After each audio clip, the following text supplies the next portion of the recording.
Okay. And then, so we talked a little bit also about, getting known. I've said it, you've said it several times, and uh, why getting known is so important. There's that saying, it's not what you know, it's who you know. And then I always say, it's not who you know, it's who knows you. And the example is like actor Brad Pitt. Actor Brad Pitt goes around and he gets special treatment when he goes places, not because Brad Pitt knows a lot of people, but a lot of people know Sure. Brad Pitt. So when he shows up, they're like, oh, that's Brad Pitt. And so if you can make yourself known, then that really helps out. It makes your socializing much easier, networking much easier than trying to, say, hey, it's me. And you have to try to prove yourself. You can trust me. Hey, bring your deals to me. Sure. If, so if there's somebody that's sending out a bunch of refrigerator magnets, hey, I'm your deal guy, and it has a refrigerator magnet or the little note-taking pad, to put next to your phone with their picture on it. Uh, there's, I get a lot of those. And so are you going to use that person, or are you going to use somebody that you met at, your kid's t-ball game that was just a cool person and you hung out and spend some time with them?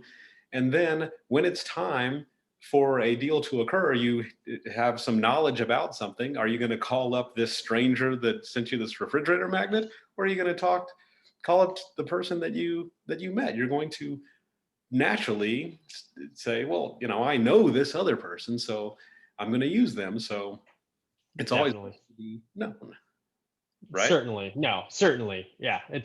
I mean, and that's not just real estate. That's everything, right? I mean, it's you ask somebody what dentist did they use for their children. It's well, you could have anybody can go on Google and look at the reviews, but if it's somebody that, hey, Nick's kid, went to this place, and they gave me their name, through contacts or word of mouth, it's so much, in my opinion, I think it's much more valuable to have those types of connections. So, Right, and then you know them through that. That's like, oh, well, Nick knows him, so he must be good. right. Yeah, I know that works with divorce attorneys. People would say, "Hey, who had a good divorce? What attorney did they use?" And then you ask, "Hey, let me use whoever you used." Just things like that. And then people that had bad divorces, like, "Oh, that didn't go well at all. Don't use that attorney." They, you know. But anyway, so the getting known, I'd like to start off by like telling people they should get pre-known. And how you get pre-known is there are several ways. So one way is if there is some kind of event happening, a lot of times they will have some kind of there'll be a web page, some kind of maybe a Facebook, some social media thing attached to it. And then in there, there's usually a chat forum. And if you can get on that chat forum and kind of look and see who the big voices are on there, usually there's two or three people that are really carrying the whole conversations on there. And you're going to want to observe, take note of who those people are, and then maybe piggyback on some of their comments and or maybe compliment them. You're not going to start stirring up a bunch of drama with them, but just kind of make it so that they're familiar with your name popping up and interacting with them. And then when the event is coming up, you can say, hey, Susan, hey, Jim, I'm looking forward to putting a face with the name and seeing you at this event. And then they'll say something like, oh, yeah, okay. And if you're shy, you can say, I'm a little shy, so be on the lookout for me. And then they will. And then that way, when you Yep. show up, instead of walking into a cold room, you're going in. Usually, if they're really popular on the chat forum, they're pretty established in that organization as well. So if you walk in and then you meet up with them, then they're going to make some introductions for you. And so you're networking from the top down instead of just going in like a shotgun approach, networking blind. Also, a lot of times you can see some of the people that are going to be attending the event, and you can maybe go on to LinkedIn and see, well, who are these people? And you can pick out ahead. If there's certain people that you want to be sure that you meet, you can actually look them up and reach out to them on, say, their LinkedIn, and Yep. once again, have a little message. Hey, I'm I'm going to be at this event. I heard that you were going to be there, and that you were somebody that I should meet. And I just wanted to kind of touch base with you. And then that way, once again, you are doing a little legwork ahead of time to make sure that if there's someone that you definitely want to meet while you're there, you can actually get, once again, pre-known. And then that way, when you do show up, it's all that intro part is already taken care of. And now it's what I call like confirming the relationship. So you've done a little bit of the light work, and now you go in and now you're going to look them in the eye and shake their hand and say, hey, here I am. Nice to meet you in person. So that's another way. Sure. Then, if you're ever at, like, say, if you fly into somewhere, usually there's somebody that'll say, if there's a event, they'll say, does anyone want to share a cab or share an Uber or Lyft from the airport to the hotel? And I used to always say, just completely ignore that and like, I don't want to deal with anyone. But then I learned, yes, I would always say yes now, because now I'm meeting somebody that is going to be in the same event that I'm going to be at. But Hmm. instead of just walking in and trying to meet them under those circumstances, now this is a really small, intimate thing. We're just in a cab together, and then we get a nice little banter, and we might even have dinner or something. But I get to know them just pretty much one on one, or just the two or three of us. And then the next day, we already have oh, hey, that's Frank from the cab ride yesterday. Hey, what's going on? Yeah. So I already have, and then they already know what I'm doing there, what my goals are. So if they know somebody, because they might be well known, they might know some people, and I might know some people that might be helpful to them. So I can make sure that I introduce them to the right people. They'll make sure they introduce me to people that they know that I'd be interested in meeting. So that helps, doing that little bit of legwork before the event.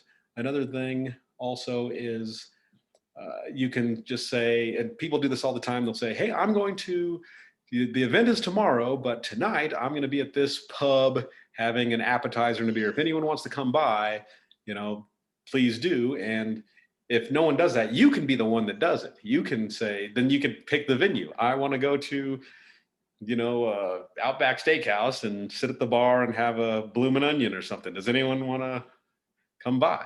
And so, and then, Yes, please. yeah, so you say yes. And usually what happens is there's going to be maybe 3 or 4 people that show up. And then you have that, you break bread in an informal atmosphere the night before. And then once again, when the event starts, then you have this little gang. You go in there and you can really conquer. And that's happened.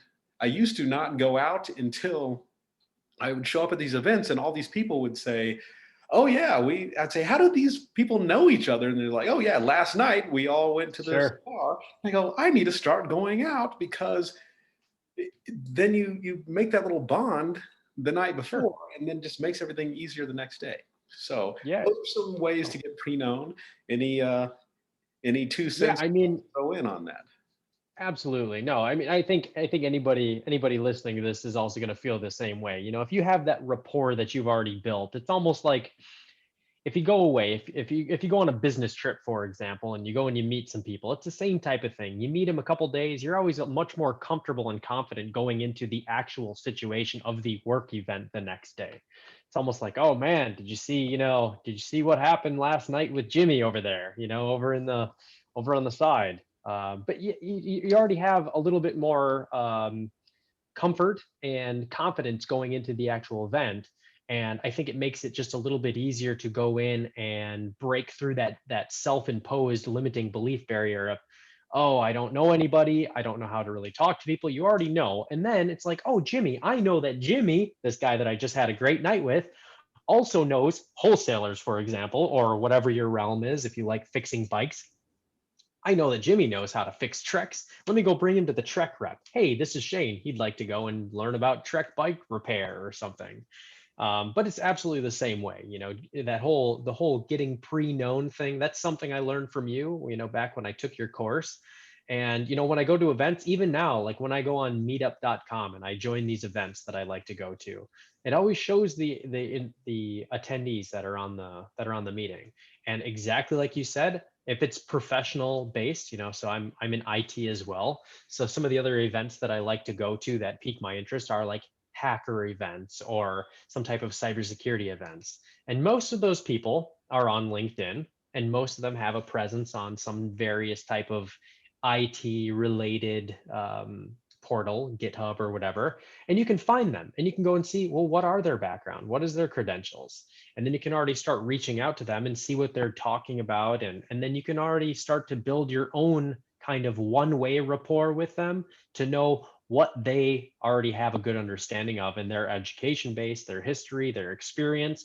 So once you go there, be like, oh, I see that you were also in Germany at this time working on a project for the voice over IP thing or whatever, right? Right. So, and I think that that's, yeah, I think that it's just so it's so much better to actually have that contact before you go to these events. It just makes things more comfortable. You don't have that same type of fear, and it kind of brings people down to reality a little bit, which I think we're going to get into is more of like this imposter thing. You can kind of see, well, this person's not some Bill Gates or whatever. They're also a real human that went to this school just like me. And you can already kind of like setting yourself up of where you're going to be going into and who you are in this event. I think that's also a pretty valuable concept of getting known and getting pre-known. So, and I really like your concept of confirming the relationship as well. Of it's almost yeah,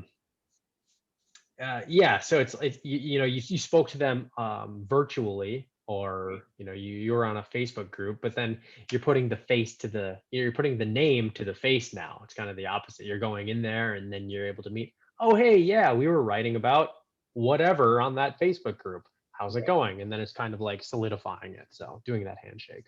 Yeah. So I like that concept. Excellent. And I just popped into my mind also, one of my mentors had said that it's come in really handy is stay at the most expensive hotel you can afford.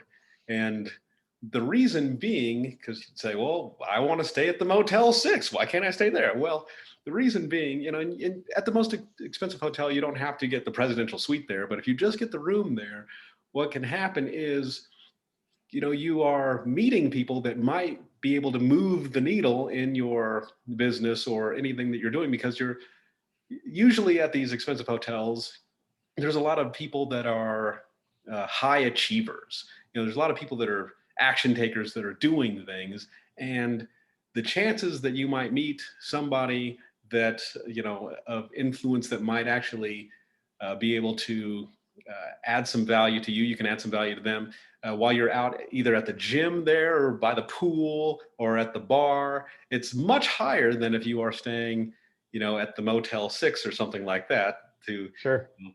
just the type of people that you may run into, that you may meet, and just casually while you're there. And so just another thing that I just like to throw out there, that you never know who you might meet, but it's a lot the odds are higher that you'll meet somebody that is very interesting, that's an action taker, that you might be able to do something with at one of these higher end hotels than if you are not at one of those places. Sure, right. Absolutely. I can picture that, and I can see how sometimes being at a Motel 6 where there's not really areas to congregate or meet, probably wouldn't be as beneficial as it would be to be at a higher end place with a nice lobby or a restaurant or a bar or in a downtown area. Sure. Right.